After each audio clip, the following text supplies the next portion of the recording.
Hello বন্ধুরা, আসমিনা কিচেনে আপনাদের ঘরে স্বাগত জানাই। আবারও একটা নতুন রেসিপি নিয়ে চলে এলাম। আজকের রেসিপি চালের আটা দিয়ে কলের পিঠা বানাবো। পুরো ভিডিওটা আপনারা দেখতে থাকুন। এখানে আমি 500 গ্রাম চালের আটা নিয়ে নিয়েছি। এবার আটাটাতে স্বাদ মতো নুন দিয়ে নেব। এবার আটাটাকে আমি পানি দিয়ে মেখে নেব। এখানে কোনো গরম পানি ব্যবহার করিনি, নর্মাল পানি যেরকম হয় সেরকম পানি।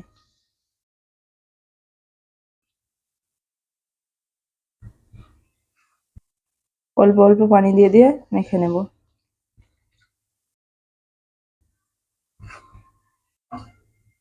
আবারও অল্প পানি দিয়ে নেব।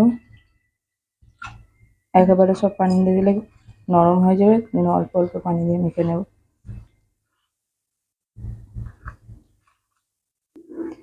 আটার ডোটা এখানে রেডি করা হয়ে গেছে। আটাটা খুবই নরম করে মেখেছি, শক্ত হয়ে গেলে ভালো পিঠাটা হবে না, ওই জন্য নরম করে মেখেছি। পিঠাটা বানানোর জন্য আমি এখানে একটা হাঁড়ি নিয়ে নিয়েছি। হাঁড়িতে পানি দিয়ে দেব।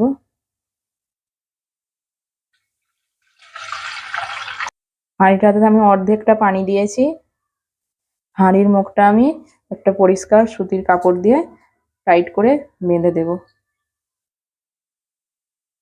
হাঁড়ির মুখটা ভালো করে টাইট করে বেঁধে নিয়েছি। হাঁড়িটাকে এবার গ্যাস চুলায় চাপিয়ে দেব, পানিটা ফুটতে থাকুক।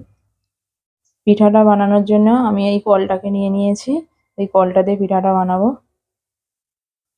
অল্প অল্প করে আটা নিয়ে এই কলটার মধ্যে ভরে দেব।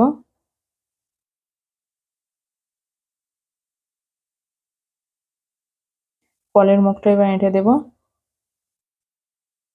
প্রথমে ছিদ্র দেওয়া পাত্রটা দিয়ে দেবো, তারপর এঁটে দেবো ভালো করে। কলের মুখটা ভালো করে এঁটে দিয়েছি। এবার আমি পিঠাগুলো তৈরি করে নেব। এখানে যে পানিটা গরম করতে দিয়েছিলাম, পানিটা ভালো করে ফুটে গেছে, দেখুন কত সুন্দর ভাপ বেরোচ্ছে। এবার আমি এই কাপড়টার উপরে পিঠাটা দিয়ে দেব, বানিয়ে নেব। এইভাবে বানিয়ে নেব। পিঠাটা এইভাবে বানিয়ে নিয়েছি। এবার আমি ঢাকা দিয়ে দেব।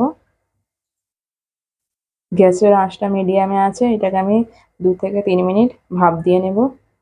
2-3 মিনিট হয়ে গেছে। এবার আমি ঢাকনাটা খুলে দেখব। দেখুন পিঠাটা একবারে রেডি হয়ে গেছে, কত সুন্দর। এবার আমি এটাকে তুলে নেব।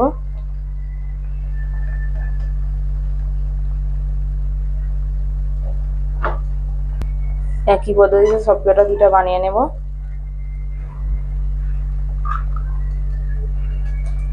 এইভাবে দিয়ে দেবেন।